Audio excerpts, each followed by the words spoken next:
একটা জাতি যখন নিজের স্বাধীনতার জন্য লড়াই করে তখন যুদ্ধটা শুধু বন্দুকের না, যুদ্ধটা হয় মনোবলের। আজ আমরা কথা বলবো সেই যুদ্ধের গল্প। ইউক্রেন বনাম রাশিয়া। একদিকে একসময়ের পরাশক্তি রাশিয়া আর অন্যদিকে স্বাধীনতার স্বপ্নে উজ্জীবিত ইউক্রেন।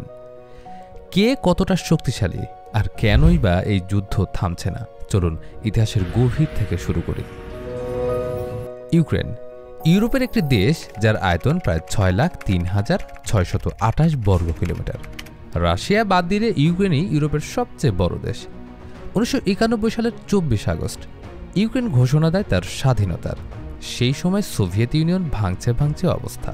কিন্তু স্বাধীনতা শুধু ঘোষণা দিয়েই আসেনি, এসেছে জনগণের রক্ত, ঘাম আর আশার বিনিময়ে। একই বছরে 1 ডিসেম্বর একটি গণভোট হয়, আর সেই ভোট 90%-রও বেশি ইউক্রেনীয় স্বাধীনতার পক্ষে রায় দেয়। তখন মানুষ বুঝে গেছে একটি পথ, সেটি হলো স্বাধীন ইউক্রেন। স্বাধীনতার পেছনে ছিল কয়েকটি বড় কারণ। প্রথমত, সোভিয়েত ইউনিয়নের পতন। এক বিশাল সাম্রাজ্য ভেঙে পড়া মানে ইউক্রেনের মতো প্রজাতন্ত্রগুলোর জন্য নতুন সূচনা। দ্বিতীয়ত, গণতান্ত্রিক আন্দোলন। মানুষ তখন রাস্তায় কণ্ঠে কণ্ঠ মিলিয়ে বলছে, আমরা আমাদের ভাগ্য নিজের হাতে নিতে চাই। আর তৃতীয়ত, জনসমর্থন।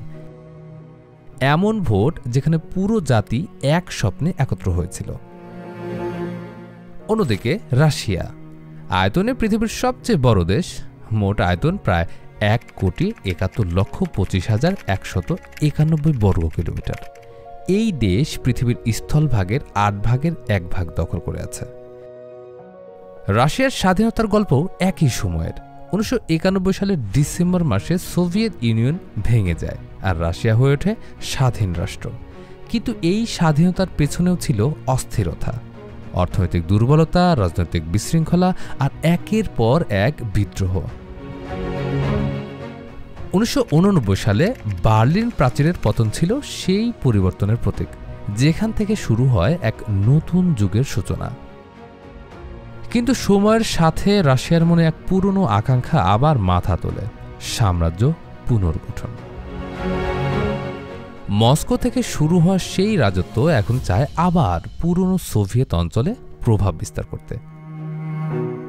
রাশিয়ার মনে হয় তাদের সীমান্তের চারপাশে যদি বাফার জোন না থাকে, তাহলে পশ্চিমা শক্তি, বিশেষ করে ন্যাটো, তাদের জন্য বিপদ হয়ে দাঁড়াবে।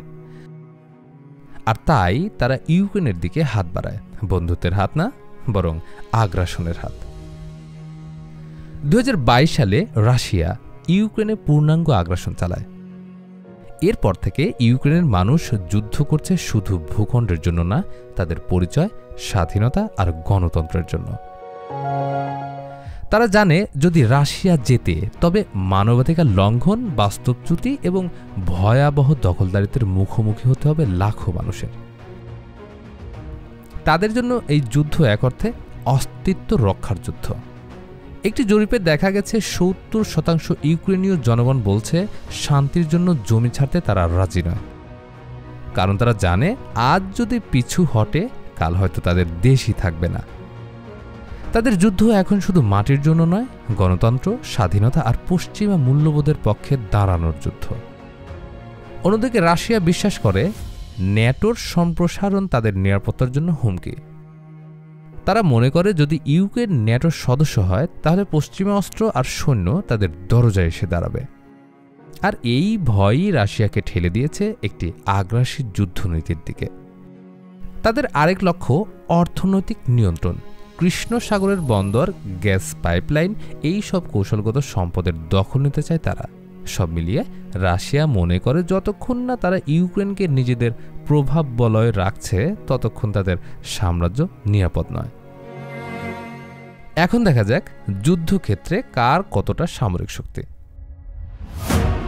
ইউক্রেনের হাতে আছে প্রায় 1114টি ট্যাঙ্ক, অন্যদিকে রাশিয়ার হাতে আছে বিশাল সংখ্যা 5750টি ট্যাঙ্ক। সাজোয়াজান ইউক্রেনের হাতে আছে প্রায় 12,000, অন্যদিকে রাশিয়ার হাতে এর 7 গুণেরও বেশি 80,000। আর্টিলারি বা কামান ব্যবস্থা ইউক্রেনের আছে 3,500টি আর রাশিয়ার আছে 12,000টি। ইউক্রেনের ফাইটার জেট প্রায় ১০০টি, রাশিয়ার আছে ৭৫০টি। অ্যাটাক হেলিকপ্টার ইউক্রেনের হাতে ৯০টি রয়েছে, এদিকে রাশিয়ার আছে ১৬০০টি। এয়ার ডিফেন্স সিস্টেম ইউক্রেনের রয়েছে প্রায় ২৫০টি ইউনিট, এদিকে রাশিয়ার হাতে রয়েছে ১২০০টিরও বেশি প্রতিরক্ষা ব্যবস্থা। ইউক্রেনের নৌবাহিনীর ছোট মাত্র ২১টি জাহাজ, এদিকে রাশিয়ার রয়েছে ৩৫০টি যুদ্ধজাহাজ।